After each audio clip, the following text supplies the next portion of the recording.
Welcome everyone to another episode of Quartertones. My name is Mikey Mhenna. Our very special guest is Nadine Roubi, who is a singer, songwriter, and rapper based in Cairo. She is an aspiring Sudanese artist. Through her music, her dream is to hopefully expand the understanding of what it means and looks like to be an Arab Muslim woman. She hopes that anyone who listens to her work walks away feeling better about themselves and inspired to do what they love. I am so thrilled to welcome you, Nadine, to the Quartertones podcast.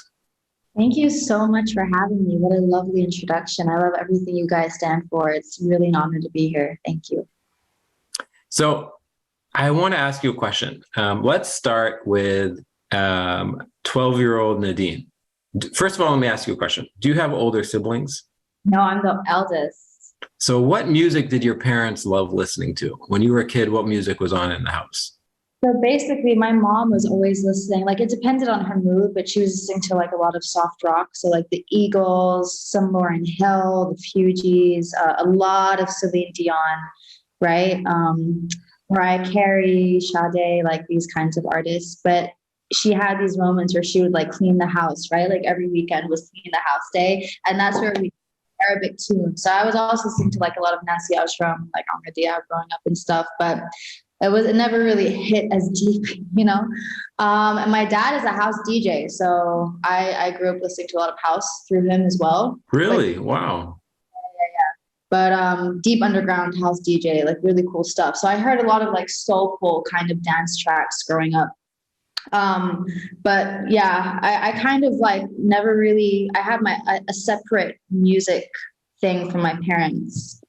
Really, I was listening to different stuff than them. I mean, I hear a lot of Fugees in the score in your in your music for sure. 100%. No, I really appreciate you saying that. That's definitely like the dream is to make, you know, more kind of timeless classic stuff. So I appreciate that you said that. So if I was speaking to 12-year-old Nadine and I was telling her that, you know, in about 10 days, your first EP is coming out and it sounds like, you know, it sounds like Lauryn Hill and it sounds like Erykah Badu, would that 12-year-old girl say, no way, that's not what I'm doing. You're wrong. I feel like 12-year-old me would be mad confused. You'd be just like, what? What's an EP? Like, what is making music? Like, I didn't even know that you could do that. That was like not even, I mean, I always wanted to do art at that point, like, but I think at that point, I was more in the scope of like acting. I never really saw myself as being a singer. So that would definitely be shocking. Oh, so when you were a kid, you were more interested in acting? Yeah, for sure. Really? Interesting. When did that change? When did you start to begin to think about yourself as a musician? That changed around like 2018.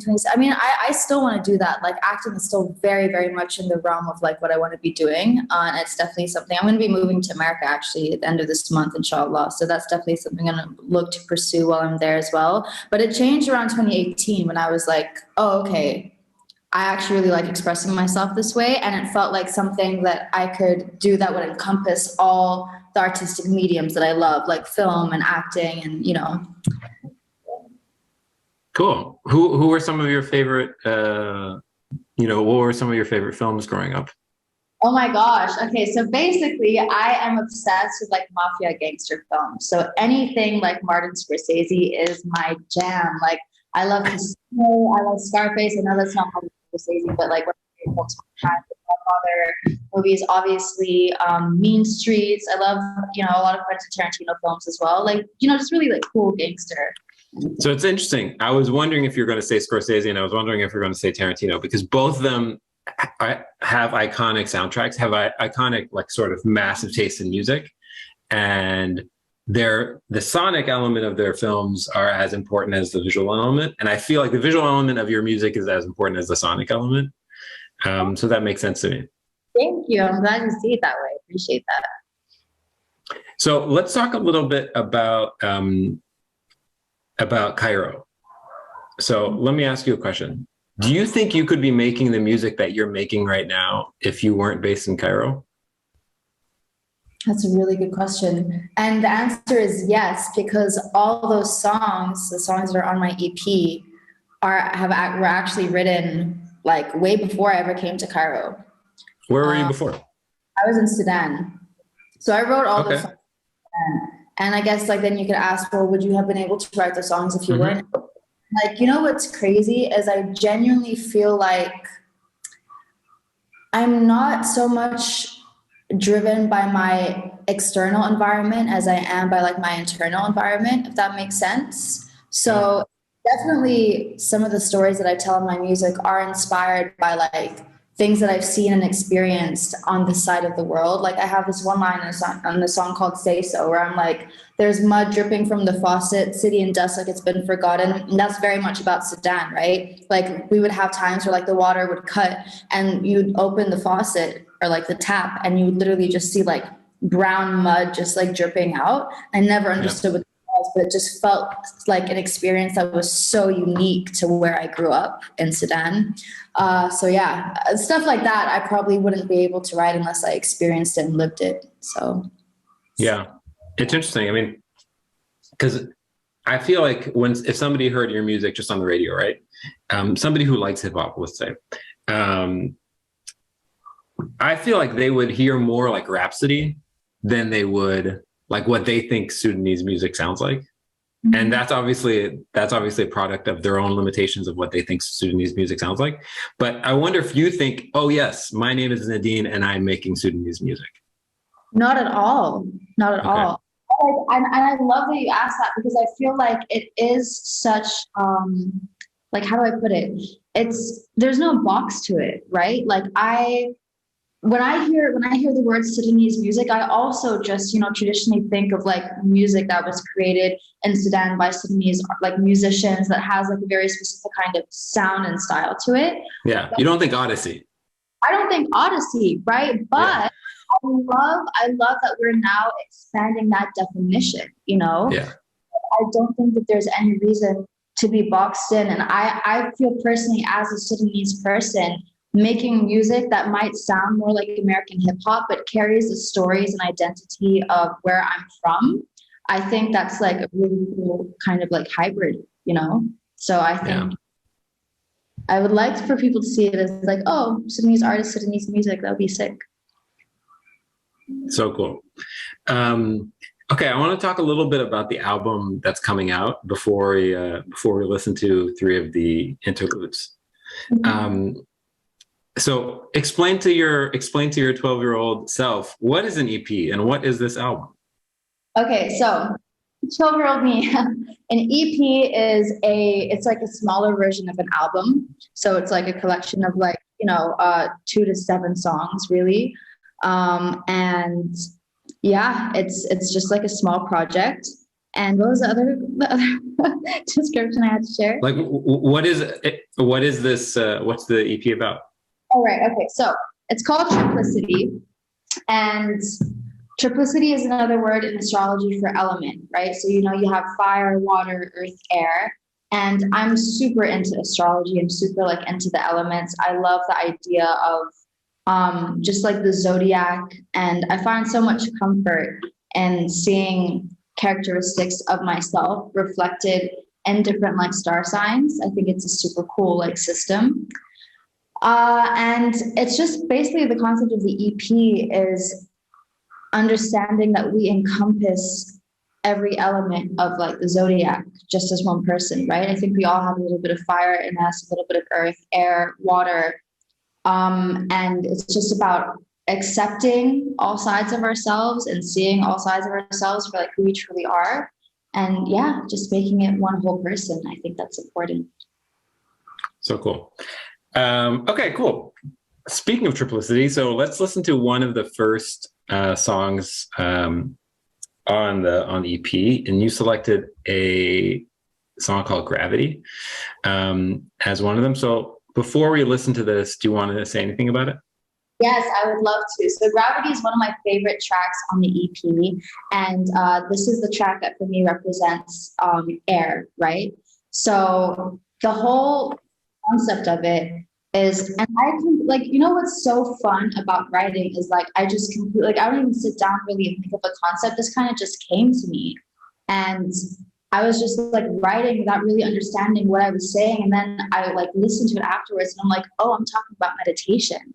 You know what I mean? Like I'm about that feeling where like it's both meditation and also being in this space where like I find that my biggest breakthroughs and my biggest chapters of elevation in my life where I learn something and I'm growing happen through like the darkest times, right? It happens through like times where I feel like I'm really being pulled down, feel like I've hit rock bottom, you know, I don't know where to go from there. And then like I meditate in that moment, or like I kind of breathe through it, and I realize like that moment is actually pulling me up and helping me kind of like rise above like the material world, and understanding that you can always transcend darker times into like light, you know, not to sound cheesy. Yeah. No, sound cheesy. Go for it. I support. Okay, let's listen to a little bit of Gravity. For those who can't see the screen, this is actually on Nadine's SoundCloud. So let me make sure you can hear us. One second. Actually, this Friday. So yeah, so this Friday, which is October 21st, right? Okay, let's listen to a little bit of it.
So good, Nadine.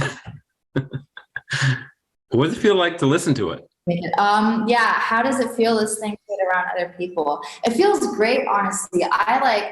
It's very rare for me to be proud of a song. I'm super, super, super self-critical. I'm sure like most people are, right? We're always our worst critic. But I just love this track so much. I love what it stands for. Like I'm very proud of the writing personally.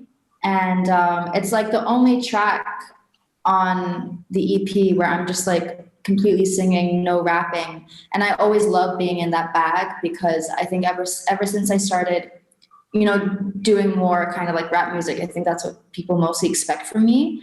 But which is funny because I actually really started out just like writing kind of ballads like this, you know? So yeah, Yeah. thank you guys for listening. I really hope you enjoyed it. When was this written? When was the first version of Gravity written in your head? That's such a good question. First version of Gravity. Honestly, so basically I had written it over a YouTube beat like 2 years ago or something in Sudan, 2.5 years ago maybe. And then when I came to Egypt, I met Ahmed Kubara, who's an incredible Egyptian producer, DJ, composer, pianist. Like he's just amazing. And we met and I told him I had all these songs that were on YouTube beats. And he was like, yo, let me reproduce the entire thing for you. So we like, for me, the version that I really loved, even more than the YouTube beat, was when he just like laid down those keys and like made the beat. And then he like, dude, he turned into like a whole maharaganat thing. Like you heard the air kind of like rhythm. Yeah, for sure. So sick. I love it. Very proud. Well, because it's so interesting because the production on the song is really unique, right? The drums in the beginning are like really sparse and sort of have this interesting pattern going on, and it feels like they interplay with what you're doing vocally really effectively. So it's kind of hard for me to imagine that vocal is paired to a completely different beat entirely at some point.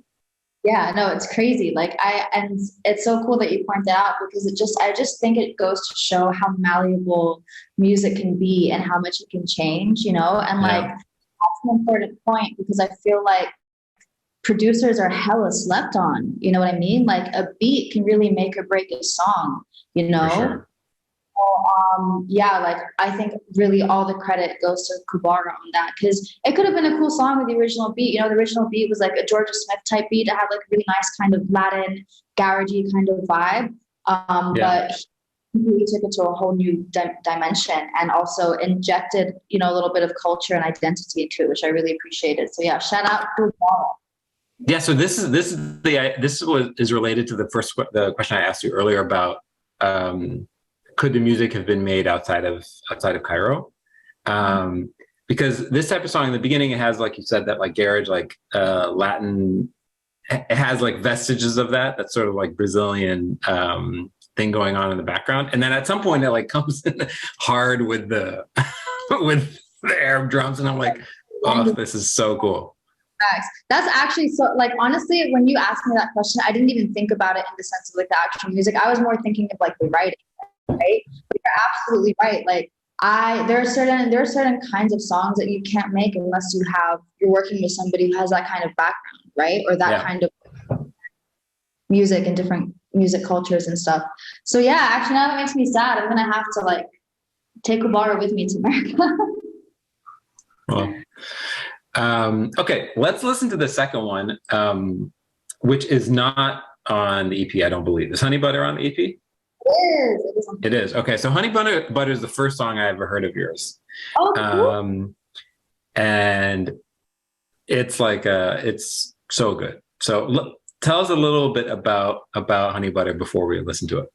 Okay, so Honey Butter is also one of my favorites. Alhamdulillah, super proud of it. Also produced by Kubara, like the entire EP. And it is basically a song about, you know what's crazy is actually it was originally a completely different song. Like the hook was the same, but the verse was like super random. It was like just a random weird song. And then Kubara reproduced it. And the beat that he reproduced was so cool. I was like, you know, I need to come harder. Like I need to write a different verse. And at the time I was working a job that I was just like getting sick of, bro. I was like, I'm so over this 9-to-5 life. Like, this is just not me. Like, I can't do corporate. I just can't. Like, I'm not for that kind of structure. I don't even believe in that system. You feel me? So the beat was ready. And then I think I came home one day from like a really shitty day at work. Sorry, I don't know if I can swear. A really crap day. And it just ended up being a song about how to kind of like recenter and reconnect with yourself and like with your soul even through the trials and like tribulations of corporate work life. So that's what it's about. And also, by the way, specifically in the context of being a woman, which I think like completely is like a different lens to see things. So here we go. Hope you like. Can I ask you about the name before we get started? Yeah, honey butter. Yeah. Let me ask you a specific question. Was the name always Honey Butter, or how long did it take until you said, "Oh, the title of this track is actually Honey Butter"? No, what's funny is it was always when I first wrote it with the other verse, it was called 3 a.m. Right, and then I scrapped that verse. So I was like, but I kept the hook. So I was like, okay, Honey Butter. The song is called Honey Butter. Okay, so good. All right, let's listen to this. For those who can't see the screen, this is on YouTube. You can find it on Nadine's YouTube channel.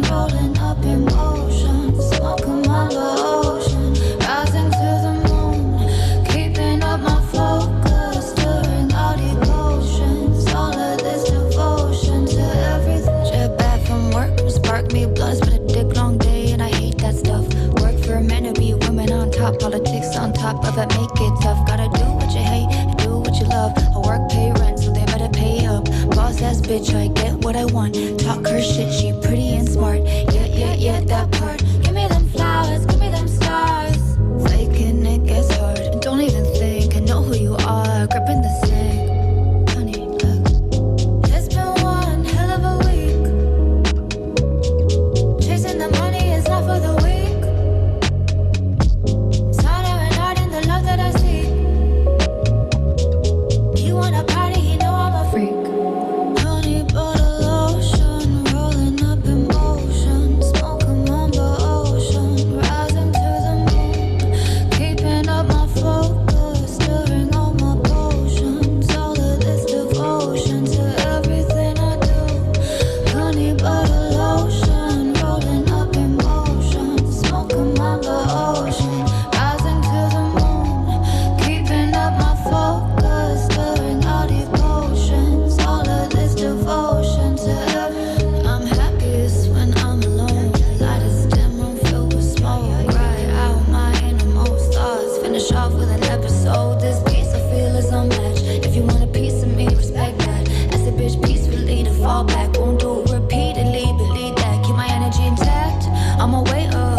Oh my God, Nadine. It's so good. Thank you. It's so good. You are so in the pocket. It's crazy. Thank you. I'm shy, stop. No, I appreciate it so much. That really means the world to me. I'm honored to hear that. That like hearing a reaction like that, like never, ever, ever gets old. So bless you. Bless you. No, you're so in the pocket and it's so groovy and you have this like Jill Scott type vibe going on. It's so good. No, dude, like that, oh my gosh, that means everything to me because like that's the goal. Like that's, that's the dream, is to like, these artists are like so classic and like timeless and elegant. Like they just, like they're still talked about. Do you get what I'm saying? Like that's literally the dream. So yeah, that makes me so happy to hear. I really appreciate that more than you know. Thank you. And can we just talk about that bass line? What the, Oh my God, okay. what a crazy bass line. Trust, I need to shout out Multifaceted. So Kubara produced this, right? But the really cool thing about Kubara and like all our friends is like we have these musician friends who come in and they like just like do cool stuff on the songs, right? So who is the bassist, please? His name is Multifaceted. I'm literally gonna type his. Oh my God. That's his Instagram. Follow him. This is Kubara's Instagram. Like these are musicians who are so skilled at their crafts. And like, it's just an honor to work with them. Is Kubara playing those? Is he playing the keys on it? Yeah, he's playing the keys on everything. He's like, yeah. Okay. He's just like all major seventh chords, nonstop. He loves that stuff, yo. Like the fact that you pointed that out, he would laugh because like he always sees that himself as well. He's like, here I go again with the major seventh. It's like, yeah. Yeah. He sounds great. I mean, you guys, had you been working together before this project? At all. How did you guys get connected? So basically, like, I was in Egypt once on holiday, right? And we were like going from Alexandria to Cairo. Something happened. We stopped at a gas station and we were right in front of like the pyramids. And so I posted it on my story and he had already been following me. And he was like, yo, like my studio is like right behind there. And you know how it is when you're like a girl working, music, any guy who DMs you like, yo, like I have a studio, come through, and like chill. You're like, I've heard this before. I don't know you and like we don't have any mutuals and like I haven't like background checked you with like some of my other friends and I don't know who you are, then chances are like with all due respect, I'm not probably going to reply to the message. But then what ended up happening is that a mutual friend of ours did tell me about him and did connect us. So then I did message him and I was like, yo, I actually moved to Egypt. Let's hang. Invite me to the studio. And this is when I told him about the EP. I told him that I had a Cairo jazz gig coming up. It was like my first gig in Egypt. He was like, I'm going to bring your band together. I'm going to produce your entire EP. And we've been working together like wildfire since then. It's been a blessing. He's great. A very dear friend. Sounds like he needs to be on Quartertones pretty soon. Yes. Amazing. So I'm curious, stylistically, a song like this, you were talking about like singing versus rapping. Are there ever times where you don't really want to, you don't want to rap a verse, but you're like, I guess it needs one, but I don't feel like this makes sense, or like, do you ever like hit some writer's block in that space, or does the construction of the song always come together perfectly? Like you're like, oh, I get exactly how this is supposed to go. Man, okay, so that's such a great. Like, first of all, I just want to say these are really great questions, and I'm so loving this conversation. Thanks, it's like a kind of depth that I really never experienced before with like conversations like these. So thank you. But honestly, like, I want to say that the structure of a song has always just kind of fell into place, but I'll also be very honest, and this is where I feel like I want to grow as an artist, is that I work very kind of intuitively, and I'm trying to shift into working from a more intentional space and actually pushing myself to really experiment and mess around with things and be like, you know what? I know this came to me intuitively and I like it, but how can we make it better? What can we do? What can we add? What can we take away to really make this, a good song that is catchy, that stays in people's minds, that ticks all the boxes, And I'll be honest, I don't really feel like I'm there yet. I have a couple of songs that come close. Like I think Honey Butter is a song that comes close to like a really good structure. It's catchy. I think it's nice to play in the background. It's nice if you want to just listen to it. But yeah, I'm still getting there with the whole structure thing. But there have been times where like I'll be writing and it feels like something needs a rap verse, but I don't want it to come from me. And then I'll hit up a friend and I'll be like, yo, like, can you jump on this? And then there are times where like I don't hear rap on it at all. And that's fine with me because I love singing and I love like the kind of indie vibe. So yeah. Yeah. So I have on the screen Pac-Man, which is one of your older songs. When you hear that song versus when you hear Honey Butter, are you like, oh, I was on a totally different thing back then? The ingredients I was listening to or sort of putting in my head got me to cook a different type of dish. And I can hear those ingredients. I see those ingredients. Oh my God, I was on this type of tip back then. Yeah. No, it's super cool. I'll be very honest. Like I know probably most artists don't like to admit to this because it sounds self-centered, but I love listening to my music and I love listening to Good for you. I love that you're admitting this because it's for sure true for most people. Right? Which is like, I don't think there's any shame in it because like, look, of course not. Right? At the end of the day, like if I don't like my stuff, if I don't see the value in my own work, like why am I even doing this? Do you get what I'm saying? Like certainly 100%. not. I often listen to my old stuff and like it's actually what motivates me to continue because I listen to my old shit and I'm like, yo, I'm fire. Like no cap. Like people are sleeping on this. Though, here's the thing is like as much as I can recognize where I have potential and I love my writing and I love my lyrics, alhamdulillah, and I love what I talk about. And, you know, it's always great on that side. I think where there's room for growth is definitely like, you know, these old songs that I have, I literally like mixed them myself, right? They were recorded on like crappy equipment, crappy, you know, environment, which is like never an excuse for how bad something is supposed to sound. But that being said, and this is something I will die on this hill. I don't care how bad it sounded or like how unprofessional it is compared to this newer stuff. I'm so glad that I put it out there anyway, because I just, if you're constantly waiting for the right time for something to be like ace level, you're just never going to grow. Do you get what I'm saying? 100%. Like, you're never gonna, like, now I know, okay, those may have sounded good to me at the time. Now I know what sounds better. And there will be something in the future that sounds better than what I'm making now. But that doesn't mean that I'm gonna not put out what I'm making now because I know something better will come, you know? It's just like. Yeah. Well, okay, so I agree 100% with what you're saying. There's one thing that I would adjust, which is, and you alluded to this, you're like, I was recording on crap equipment, which is, I know, not an excuse for it not sounding good. I actually think it is an excuse for it not sounding good. However, I don't think it's an excuse for not putting it out. And that's where I think people screw up. I think people are like, oh, I don't have everything perfect. I shouldn't, you know, I can press record, but I shouldn't press upload. And it's like, no, you should 100% press upload. That's precisely what you should be doing. Yeah, you're working with what you're working with.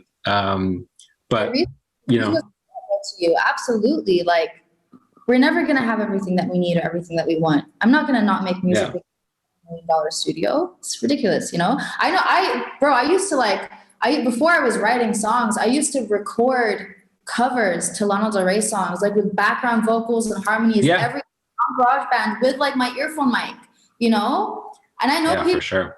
Lacey made a whole album on his phone. You know, there's ways. When there's a will, there's a way. 100%. And it's funny because like sometimes I'll go back and look at stuff I made like once upon a time and be like, oh yeah, like I made that in like if it was like some like visual thing, like I made that in like Microsoft Paint, you know? Exactly. And you're like, respect. I actually respect myself even more for that. I'm like, oh yeah, I did that. I made that at work on the work computer in PowerPoint because I didn't have access to anything else, you know? And you rate yourself for it. And it just gives you for sure. Pride in like your own journey. It's super important. Super important. 100%. Okay. So let's listen to the last track and then we'll do the quick Q&A. The last track is also from the EP. It's Say So. So tell us a little bit about this. Yeah, okay, so this is the last track on the EP, again, called Triplicity, out October 21st. And I know I've been saying this about every track that we play, but it really is like one of my favorite tracks because it's special because, again, I had actually rewritten, I rewrote the hook. The original hook was like on a kind of like freestyle that I put out like over a year ago. And it's special because I put a video out to like a version of this song. And I remember C Noise, which is like a music publication based out of Egypt. They cover music like over the whole region. They reposted that video because I did the video in Zamalek, which is like an area in Cairo. And that got me so many eyes. Like it was through that video, through this song, that got me my Cairo jazz gig, that got me like in touch with like, you know, a couple of really cool people in the industry. I think it's also how Kabara reached back out and was like, yo, like you're here and stuff. So that's crazy, honestly, now that I'm thinking back at it. So it's like a really special song for that reason. And also it's just like vibes. I love it. Kubara, like again, did something crazy with the beat. The song and the entire EP represents fire. It's like really like boss energy. So yeah, anyway, I'll let you guys hear it. I hope you like it. I love it. Okay, let's listen to Say So.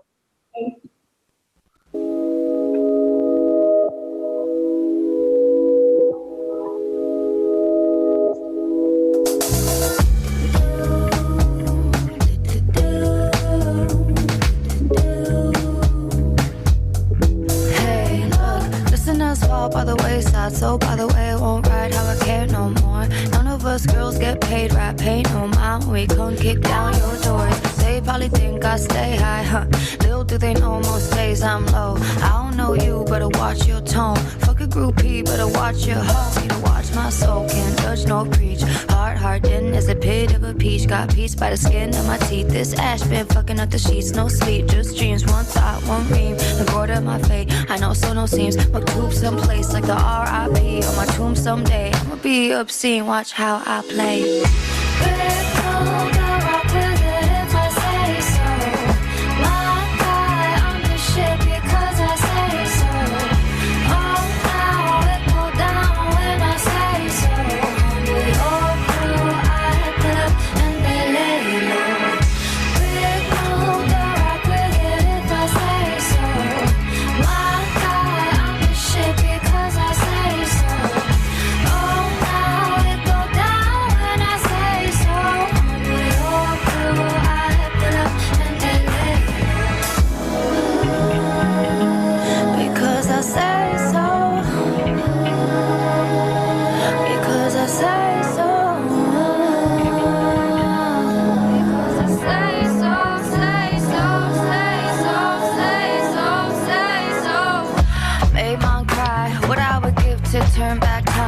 Said you really got away, living lies, still start, tear down, build bricks aside, still lie, no choice, what I say to get by, love is the law, feel pennies more than we feel God, need oblivion to escape from it all.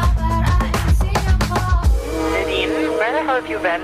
I've been calling you for like 5 days now. I don't know if you're at the studio, you're at work, or where the hell you are, but call me back. Well, I did TBH, shouldn't wanna pick up. These days, everybody wants something. Traffic, cause we all out rushing. Gridlock, isn't it ironic? And there's much dripping from the faucet. City and just like it's been forgotten. Me and my crew brought rooms, we on it. Used to wanna be iconic. Burn that with a wannabe assumption. I'ma do me no matter what the outcome is. Stay cooking, I'm an alchemist. Turn copper into gold and riches like what's up.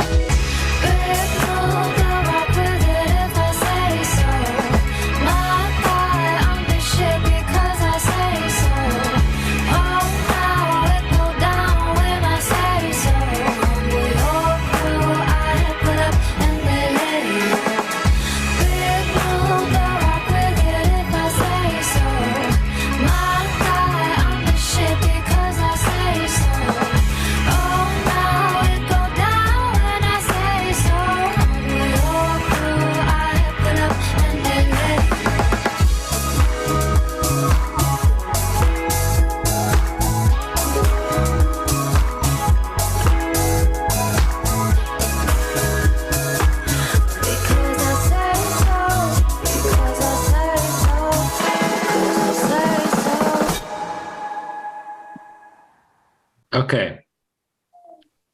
Who is playing drums? Yo, trust. That's Mickey. That's Mickey. Mickey is a drummer. Egyptian Anderson drummer. .Paak vibes on Right. 1,000. Right? No, he killed it. And like I have to give both Kubara and Mickey the credit for that because Kubara brought him in the studio, kind of told him what to play, and Mickey killed it. But then also Kubara like chopped it up and like kind of made it, you know what I mean, from the session. But yeah, no, I love it. The drums on that track is just like, and the beat switch ups and just like. Yeah, every single track has all these different sections. It's amazing, especially like in an era where people like so often just loop 4 bars for an entire song. Exactly. So there's 2 things at play. One, none of these just have like a 4-bar loop that just like runs forever. And 2, like shout out to real instruments. Exactly. The whole thing is so organic, and that's what I love about it. There's also some guitar in there. Yeah, of course. Guitars. And like what's crazy and what's amazing is like these guys are all in my band, you know what I mean? Like when we perform live together. So like they're also adding their own elements and like the tracks. And it's just like it's such a blessing, bro. Like working with musicians is like a different level. That's my dream. Like I don't even want to work with just like one producer. I want to work with musicians, like being a band, you know? Have you performed the EP live? Like all the way through? Next Thursday, it's happening. Where? Our jazz club, Aguza. Oh my God. How amazing. I wish I could teleport and be there. But hey, you're in New York, right? I'm in New York right now, but I'm going back to Beirut soon. Oh, okay. Well, I was going to say, I'm going to be in America, so if I ever do a band show in New York.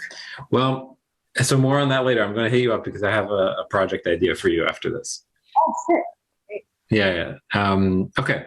So I want to ask another question about some of your influences, because I keep on like throwing influences at you saying like, oh, this is obviously that. But if you were to say what sort of groups influenced this EP most at the time, is it different than your older music where you're like, oh, I was listening to so much, Anderson .Paak the entire time? Or like, are there specific ingredients that you're like, oh, this is what influenced this the most? That's such a good question. I'm really trying to think. Not even like, okay, so The Woods, which we didn't play, but it's on the EP, is very Travis Scott inspired, 100% Scott Rihanna inspired. Gravity, I would say kind of Georgia Smith inspired, which happened because it was a Georgia Smith type beat. So I was kind of like channeling her vibe and like vocal energy on that.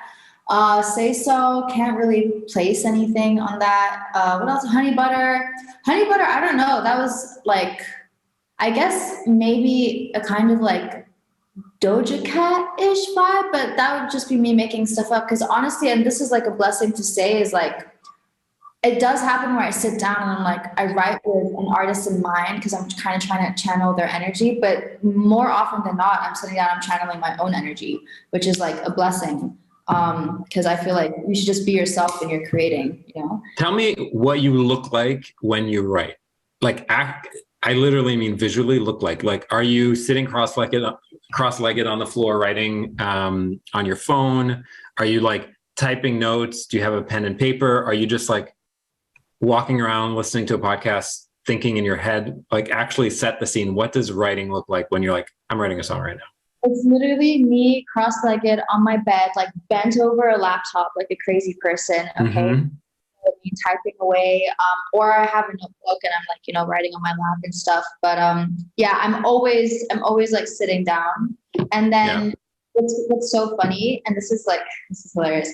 There will be moments where like I'm stuck and like, sorry to be graphic, but like I'll just go pee or something. You know what I mean? Yeah. And then I have an idea for a line. There's something about going to the bathroom that inspires me. Enclosed spaces always help me write. It's like go into a small place and you're like, oh yeah. That's where it comes from. Like, like out of that space, or like washing dishes, I'll think of something. Like when I'm doing mundane tasks, that's when like I get inspired. It's so weird. For sure. Okay, let's do the quick Q&A, and then if there are any questions from the audience, we will go from there. So the first question is, what are you reading or watching these days? Ooh, okay. Reading, I'm reading a book called The Lonely City by Olivia Lang, I think her name is, which is a really beautiful book about, it's like kind of written in like prose, but it's nonfiction. And it's just this woman who moves to New York for a relationship. The relationship ends up ending. So she's in New York by herself. She already moved her whole life from London. And she's kind of analyzing the concept of loneliness through different artists like Andy Warhol, for example. Cool. So I haven't finished it yet, but it's really beautiful. I love nonfiction books. So that's one thing that I'm reading. Also reading a book by Safia Hillo called Home is Not a Country, which this was on Afikra Book Club. We interviewed her about it. I love Safia. She's Sudanese. I love her so much. That book, it's taking a long time to get through it, not because it's a difficult read, but because it's so emotional. So I cry like every day, so it's to the side right now. Yeah. And that was one of my favorite book club interviews. So anyone reading it, go check out the interview. It's really good.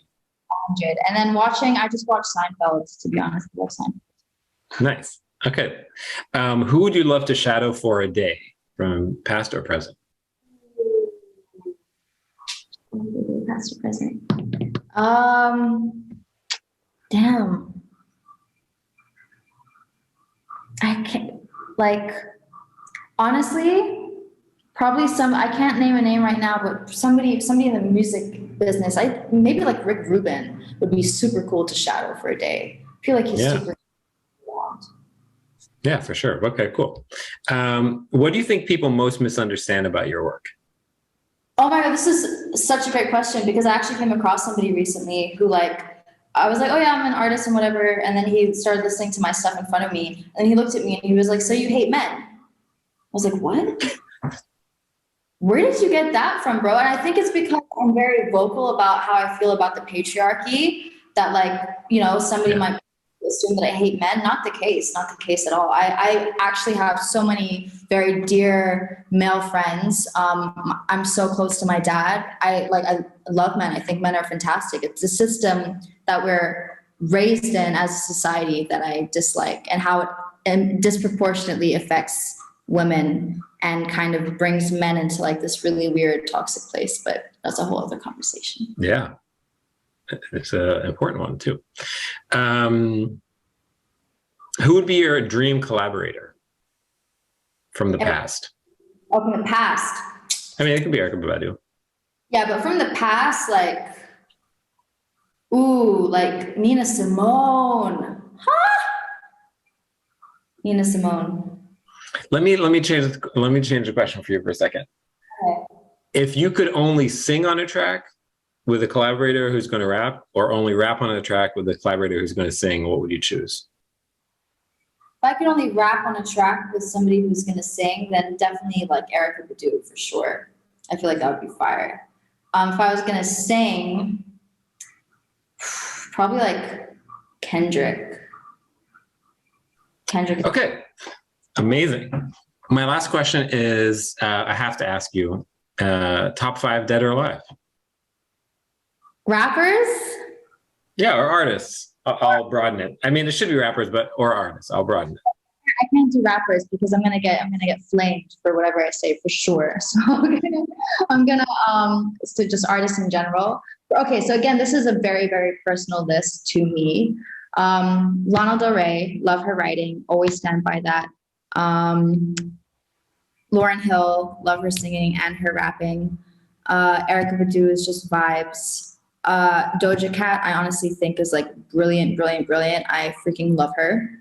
And have you seen Doja Cat dance, by the way? That's what I'm saying, bro. She is an unbelievable dancer. This woman is so talented. People need to stop sleeping on her. I know she's a huge mainstream artist, so nobody's really sleeping on her, but I feel like people are not really understanding, she's amazing. She writes her own stuff. She's just so sick. Anyway. She is crazy talented, this woman. And then I was going to say Kendrick Lamar, but I actually want to take this opportunity to put you guys onto an artist who's super sick. His name is Black Odyssey. And he's going to blow up. He's going to be huge. He's already quite big, but listen, I'm going to type it in here because he is like such a soulful, incredible artist. He has this album called Black Vintage. Check it out.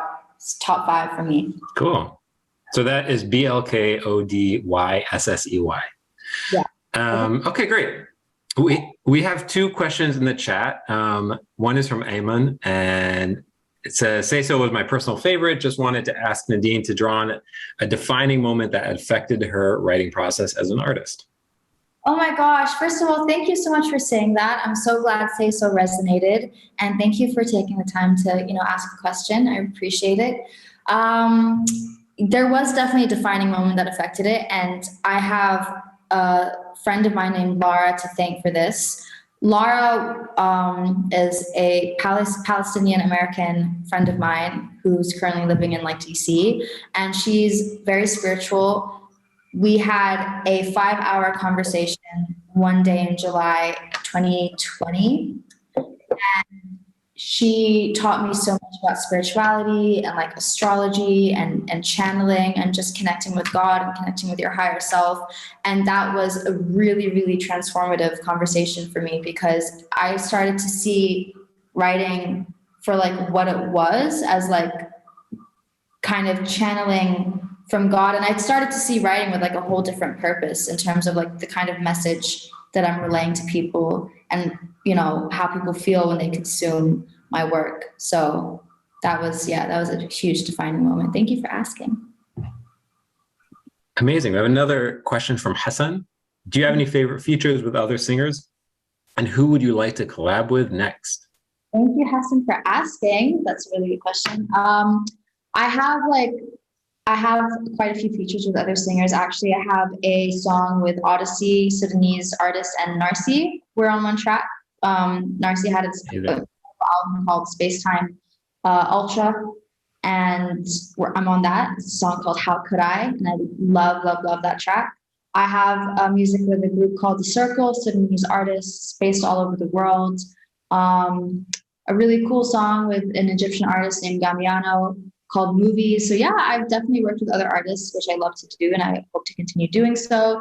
Who I would like to collab with next, definitely dreaming for like Black Odyssey collab, Iman Zajali, Feluca, that kind of vibe. Cool. Thank you so much. We have one last question. I'll squeeze this in. This is from Jafar. How supportive is the scene around you? How is your sound and the hip hop in general received in Cairo? Thank you so much for asking. That's an incredible question, because great question. Especially doing English music in an Arab country is like, it didn't work out as well as I hoped, to be honest. Like, I mean, it's alhamdulillah. I've been receiving so much love and support. People are amazing, but it's definitely, I think, the market here is not yet open to receiving, I think, my style of music, and not in a hostile way, but more so it's just like not where they're at, It's like predominantly Arabic speaking. They love artists like Abu Yusuf, Marwan Musa, Marwan Pablo, Abdul Noir, Perry, and those are the people who are really thriving in this scene, which is beautiful to see. So yeah, but that being said, people have been incredibly supportive. I would never take that for granted. So yeah, hope that answers your question. So cool. Nadine, I am a huge fan of your music, and I hope that we get to meet in person one day and hopefully figure something out. Thank you so much for having me. Thank you for the incredible questions, the conversation, Africa. Much love to the team. Much love to everybody who took the time to tune in. Really meant the world to have you here. And I can't wait for this to be out. It's exciting. Yeah. So for those of you who are listening, this will go out tomorrow on YouTube and on our podcast. We have 3 other interviews this week. We have Basil Randour, the director of the Alleys. We have so much going on. So please go check out the website. Nadine, this was awesome. Just thank you so much.